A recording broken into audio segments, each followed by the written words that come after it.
Oyijon, onamlarni uyiga borib kelsam bo'ladimi? Bugun tug'ilgan kunlari edi. Mayli, borib keling. Uyda bolaga dori, kasha, taglik, rasxot juda ko'payib ketdi. Oyingiz ham ozgina boqsin. Uyingizdagilar olib kelib qo'ysin. Ortiqcha rasxot qilmang, biror narsa olib borishingiz shart emas. O'zi uyda o'tirsangiz. Qizim, kelganingdan juda xursand bo'ldim. Nevaramni ham juda sog'ingandim. Qancha oydan beri uyda yuribsan-a? Bolang dadasini sog'inmaydimi? Onangga ham rahmim keladi.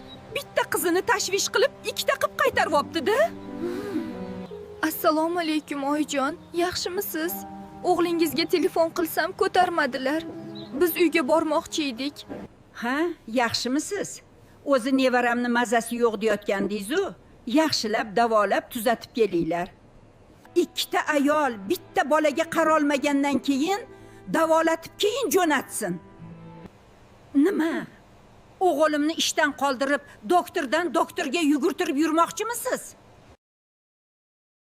O'g'lingiz ham bog'chaga chiqdi. Endi uyda o'tiravermay, ish topib o'g'limga qarashing.